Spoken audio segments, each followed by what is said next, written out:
안녕하세요. 오늘은 여러분께서 보내주신 자료들을 좀 살펴봤는데요. 사랑이라는 이름으로 우리가 때로는 너무나 당연하게 생각하는 간섭에 대해서 좀 깊이 이야기 나눠보는 시간을 가지려고 합니다. 네, 뭐 부모님이나 배우자, 자녀처럼 정말 가까운 사람들 삶에 우리가 관여하면서 내가 좀 더 좋은 길로 이끌어주고 싶다. 이런 마음 있잖아요. 사실 그 마음 자체는 참 좋은 의도에서 시작될 때가 많죠. 그럼요. 선한 의도죠. 네, 근데 그 마음이 어느 순간부터인가 상대를 내 방식대로, 내 뜻대로 바꾸려는 그런 욕심으로 슬쩍 변질되면서 혹시 우리 스스로를 괴롭게 만들고 있지는 않는지 좀 진지하게 돌아볼 필요가 있어 보입니다. 특히 오늘 다룰 자료들을 보니까요, 이 관계 속 간섭 문제에 대해서 아주 깊이 파고드는 통찰들, 그중에서도 특히 불조적인 지혜에 기반한 관점들이 좀 눈에 띄더라고요. 네, 바로 그 지점입니다. 그 선한 의도로 시작된 관심이 어느새 상대방에게는 좀 부담스러운 간섭이 되고 또 세심한 배려라고 생각했던 게 숨막히는 족쇄처럼 느껴질 때 그때부터 이제 관계가 삐걱거리기 시작하는 거죠. 그래서 스스로에게 물어봐야 해요. 내가 지금 상대를 바꾸려고 하는 이 시도가 과연 진짜 사랑일까? 아니면 그냥 내 욕심의 바른 모습일까 하고요. 오늘 우리가 함께 좀 탐색해 볼 핵심은 이거인 것 같아요. 타인의 삶을 그 자체로 온전히 존중하고 또 그들의 선택과 가능성을 믿어주는 것.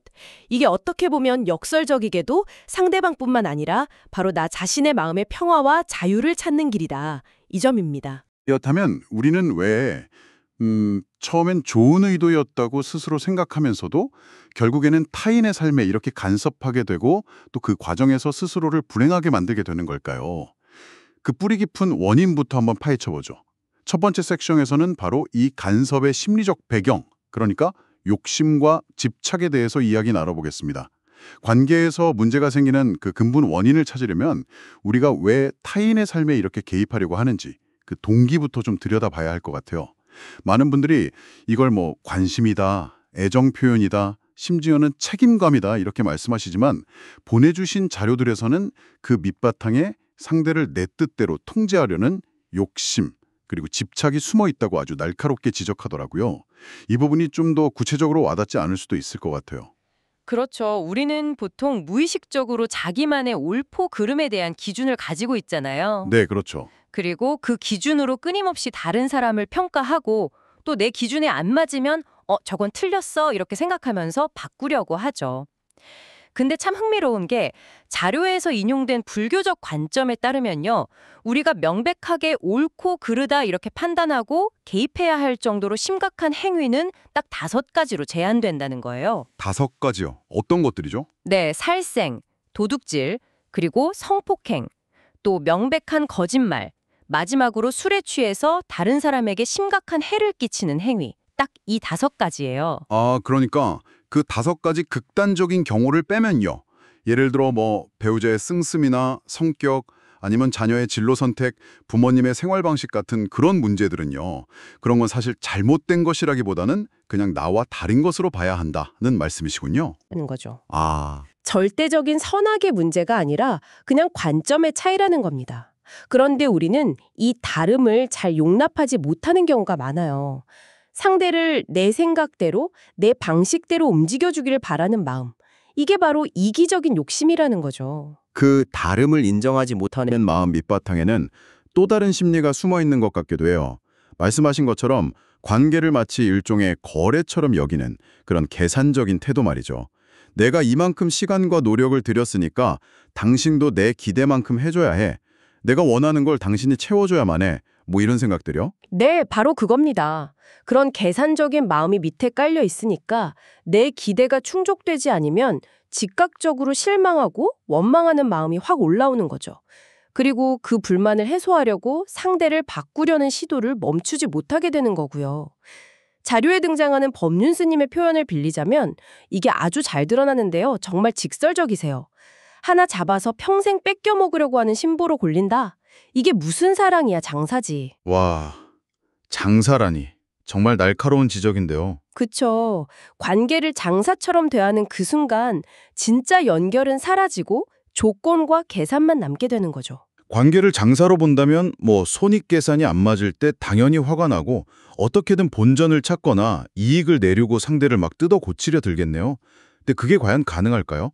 불가능할 뿐만 아니라 엄청난 고통만 만들어낼 뿐입니다.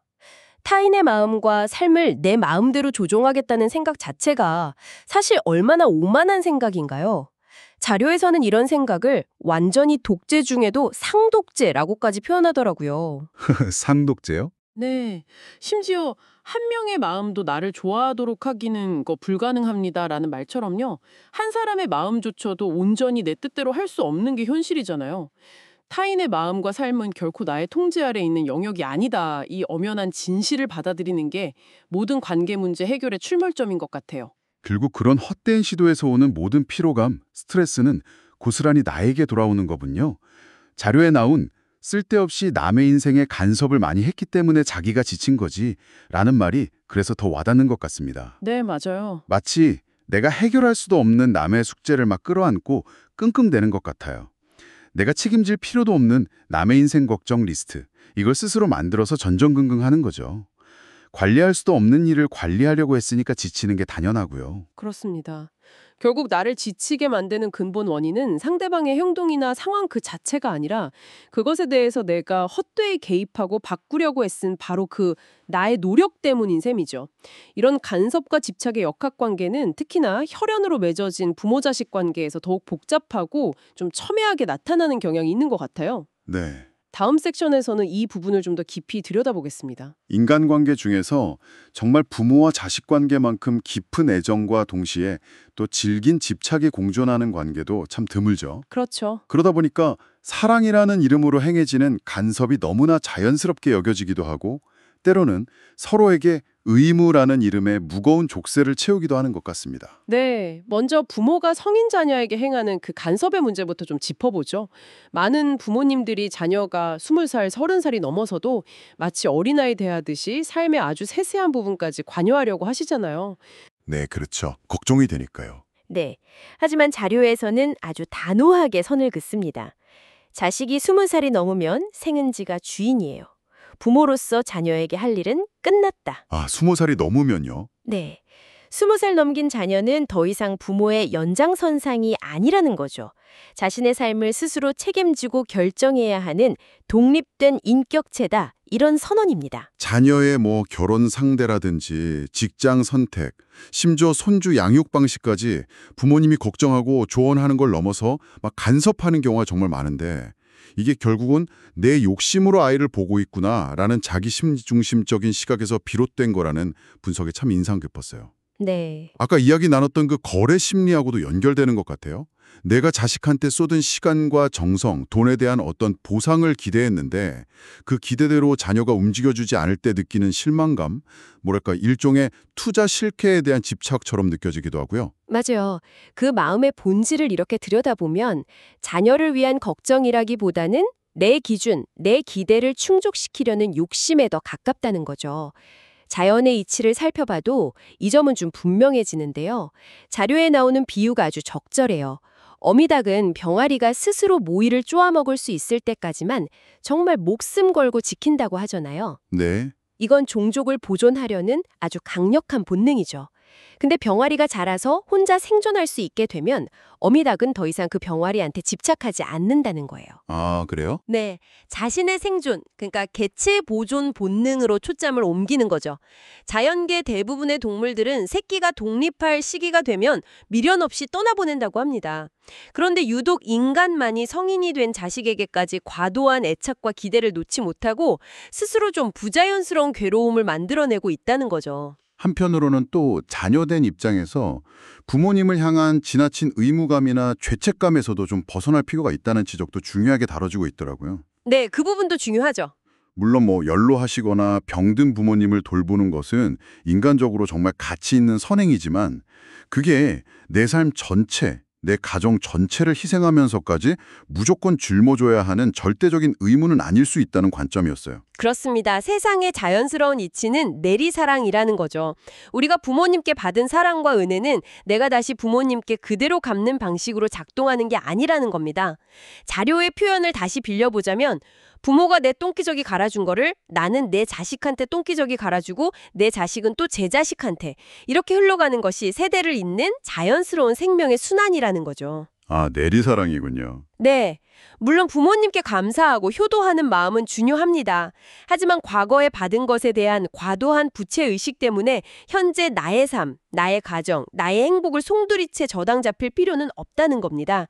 때로는 늙은 부모님을 모시는 것이 현실적으로 너무 힘들고 심지어 좀 싫은 마음이 드는 것조차 인간으로서는 당연한 감정일 수 있다는 점을 인정하는 게 중요해요. 결국 부모와 자식 관계에서도 핵심은 각자가 독립된 삶의 주체임을 인정하고 서로를 존중하는 것이군요. 맞습니다. 도울 수 있는 여건이 될 때는 기쁜 마음으로 서로 돕되 그것이 나의 기본적인 삶을 해칠 정도가 된다면 좀 건강한 경계를 설정하고 각자의 삶에 충실하는 것.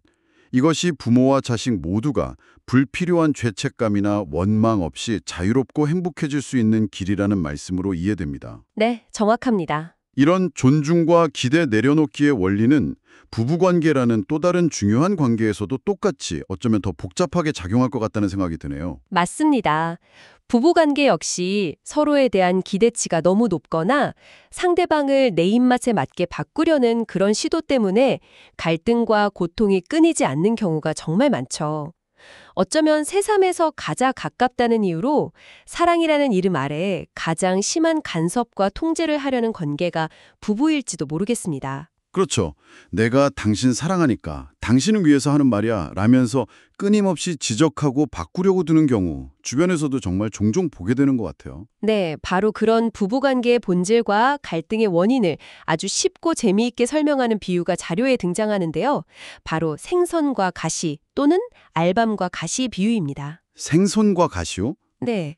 예를 들어 남편이라는 존재를 선택했다면 그에게서 내가 좋아하는 부분, 마치 생선 살이나 알밤 알맹이 같은 부분만 쏙 빼서 취하고 싶어하는 마음이 문제라는 겁니다. 남편에게 자연스럽게 따라오는 다른 조건들, 예를 들면 시어머니의 잔소리라든지 경제관념 없는 형제, 때로는 거슬리는 남편 친구나 그의 아내 같은 존재들을 가시처럼 여기고 제거하려는 태도 말이죠. 아, 그 비유가 확 와닿네요. 그 자료에 나온 표현 그대로네요. 남편이 만약에 생선이라면 시어머니 뭐다? 가시고. 남편이 알밤이라면 시어머니는 가시예요. 그 다음에 남편이 알밤이라면 시동생은 뭐다? 다시고. 남편이 알밤이라면 남편 친구는 뭐다? 다시. 이렇게 남편이라는 사람을 둘러싼 모든 관계와 조건들이 내가 원치 않으면 다 가시가 될 수 있다는 거군요. 그렇죠. 결국 내가 좋아하는 살만 발라먹고 귀찮고 싫은 가시는 버리겠다는 그 신보. 이게 바로 아까 이야기한 관계를 장사처럼 여기는 마음과 정확히 일치하는 거죠. 하지만 우리가 어떤 사람을 선택할 때 그의 완벽하게 좋은 부분만 도려내서 선택한 게 아니잖아요. 그렇죠. 그 사람이라는 존재 전체, 그에게 딸린 모든 조건과 환경까지 포함해서 인연을 맺은 것이죠. 따라서 가시가 싫다고 생선 자체를 계속 원망하는 건 좀 어리석은 일입니다. 정말 가시가 견딜 수 없다면 생선 자체를 포기하는 선택을 하던지 아니면 가시에 찔릴 수 있음을 감수하고 요령껏 발라먹는 지혜를 배우던지 해야 한다는 거죠. 그렇다면 현실적으로 배우자와의 관계에서 좀 심각한 문제, 예를 들어 배우자가 외도를 했다거나 경제적으로 너무 무책임하다거나 혹은 성격적으로 도저히 함께하기 어려운 그런 고통스러운 상황에 처했을 때요. 그럴 땐 우리는 어떤 선택을 할 수 있을까요? 그 가시가 너무 커서 도저히 삼킬 수 없을 때 말입니다. 자료에서는 그런 극한 상황에서의 현실적인 선택지는 결국 두 가지뿐이라고 아주 명료하게 제시합니다. 두 가지요. 네, 첫째는 그 모든 것, 그러니까 배우자의 문제적인 모습과 그에게 딸린 모든 가시들까지도 그냥 있는 그대로 받아들이고 인정하면서 함께 사는 겁니다. 변화를 기대하지 않고요. 비난도 멈추고 그냥 현실로서 수용하는 거죠. 그리고 둘째는 그게 도저히 불가능하다고 판단된다면 관계를 깨끗하게 정리하는 겁니다. 여기서 가장 피해야 할, 어떻게 보면 최악의 선택은 상대방을 끊임없이 비난하고 원망하면서 어떻게든 바꿔보려고 헛된 노력을 계속하면서 불행하게 함께 사는 것이라는 지적이 참 아프게 다가옵니다. 네, 그렇죠. 이건 결국 내 행복의 열쇠를 상대방에게 넘겨주고 나를 스스로 불행의 감옥에 가두는 행위와 같다는 거죠. 맞습니다. 핵심은 상대를 바꾸려는 시도를 멈추는 데 있어요. 그 에너지를 돌려서 이 사람과 이 모든 조건을 안고 계속 함께 갈 것인가, 아니면 각자의 길을 갈 것인가를 온전히 나 스스로 결정하고 책임지는 자세가 필요하다는 겁니다. 이것은 결국 차갑거나 이기적인 판단이 아니에요. 오히려 내 삶의 주도권을 되찾고 나의 행복을 스스로 책임지겠다는 아주 존엄한 결단인 셈이죠. 남 탓하면서 불행하게 사느니 현실을 직시하고 나의 선택에 책임을 지는 것이 훨씬 더 건강하고 주체적인 삶의 방식이라는 겁니다. 오늘 이야기를 쭉 나눠보니까요. 부모든 자식이든 부부든 결국 모든 인간관계에서 우리가 겪는 고통의 근본적인 해결책은 상대방이 아니라 결국 나 자신에게 있다는 결론에 이르게 되네요. 네. 타인을 향한 기대를 내려놓고 그들을 바꾸려는 헛된 노력을 멈출 때 비로소 나 자신에게 진정한 마음의 평화와 자유가 찾아온다는 메시지가 아주 깊이 남습니다. 네, 그렇습니다. 타인을 바꾸려는 에너지가 얼마나 헛되고 소모적인지를 깨닫고 그 에너지를 나 자신을 성찰하고 내 마음을 다스리는 데 사용하는 것이 중요합니다. 내가 변하면 세상을 보는 나의 관점이 변하고 결과적으로 관계도 다르게 느껴지기 시작할 겁니다. 내 삶의 평화는 결국 내 안에서 시작되는 것이죠. 오늘 함께 나눈 이야기들을 바탕으로 마지막으로 여러분께 스스로에게 한번 던져볼 만한 질문 하나를 제안하면서 마무리하고 싶습니다. 네, 어떤 질문인가요? 궁금하네요. 타인을 있는 그대로 받아들이는 것이 이토록 중요하다면, 그리고 그것이 결국 나의 자유를 위한 길이라면, 오늘 내가 가장 가까운 사람에게 이것만큼은 꼭 바뀌었으면 좋겠다고 마음속에 품고 있는 기대나 바람 중에서요, 아주 작은 것 딱 하나만이라도 좋습니다. 한번 실험 삼아서 의식적으로 내려놓아 보는 연습을 시작해보면 어떨까요? 그 작은 내려놓음이 내 마음에 어떤 변화를 가져오는지 한번 관찰해보는 겁니다. 아주 구체적이면서도 당장 한번 실천해 볼 수 있는 그런 질문이네요. 거창한 변화가 아니더라도 그 작은 기대 하나를 내려놓는 연습이 어쩌면 우리 관계와 삶에 예상치 못한 평화를 가져다 줄지도 모르겠습니다. 오늘 깊은 통찰 나눠주셔서 정말 감사합니다. 네, 감사합니다.